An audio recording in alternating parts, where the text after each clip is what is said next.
तस्वीरों में देख सकते हैं स्वतंत्रता दिवस जो है बड़े धूमधाम से एक दिन पहले मनाया जा रहा है। हम में से शायद ही कोई ऐसा होगा जिसने ये गीत बचपन से लेकर आज तक सुनते हुए अपने शरीर में, अपनी धमनियों में बहने वाले लहू को और अधिक तरंगित होते हुए महसूस न किया हो।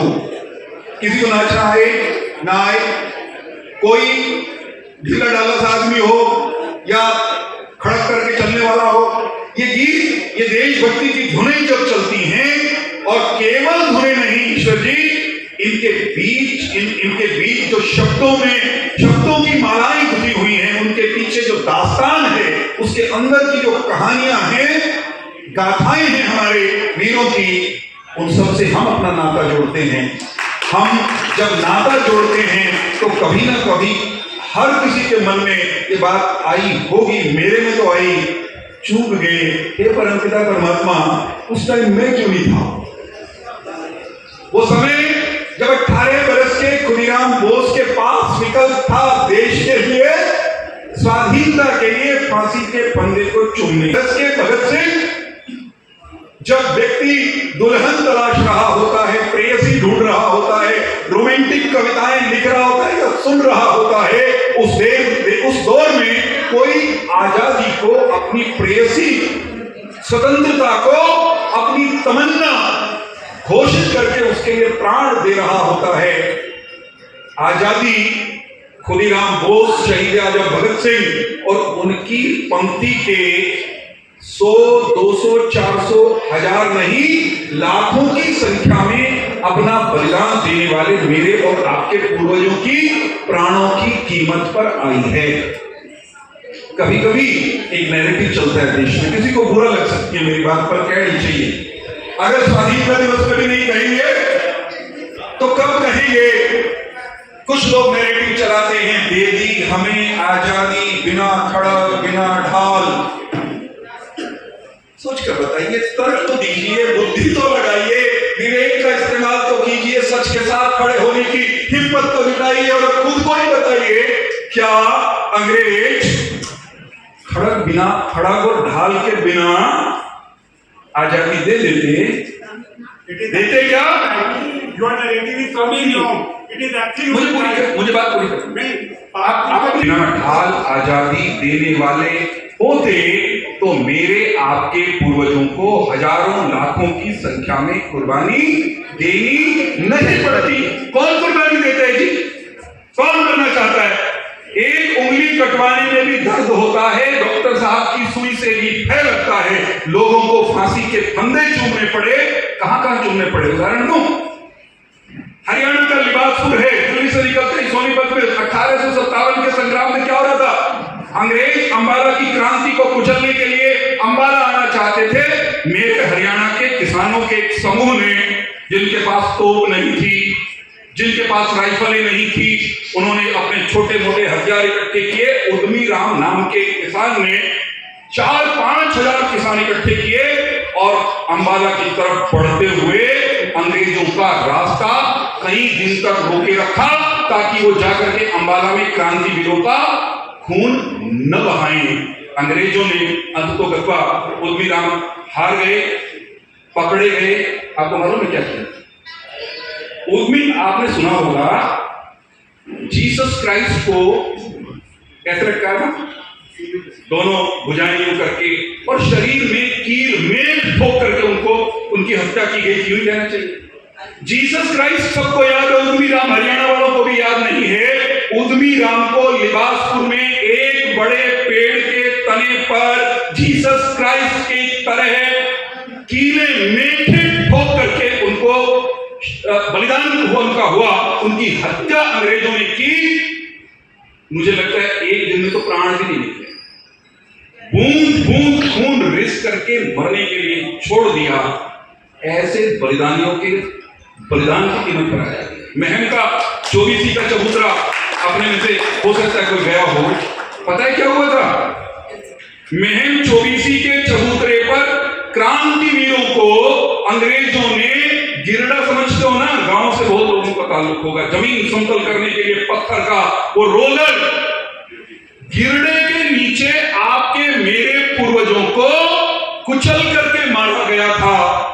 1857 राम सिंह कूका, उनके कूके कैसे कैसे बलिदान हुआ था, तोप के मुंह से बांध करके, जिंदा तोप के मुंह से बांध करके उड़ा दिया गया था।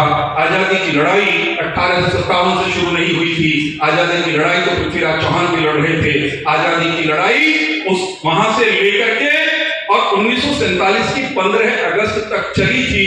उसमें गुरु गोविंद सिंह के साहिबजादों की कुर्बानी को भी हमें स्मरण करना पड़ेगा। हमें बंदा बहादुर के उस नन्हे बच्चे का भी स्मरण करना पड़ेगा। भूलोगे तो पापी कहलाओगे, जिसका कलेजा जिंदे का निकाल कर उसके पिता के मुख में ठूंस दिया गया। बंदा बहादुर झुके नहीं, अड़े रहे।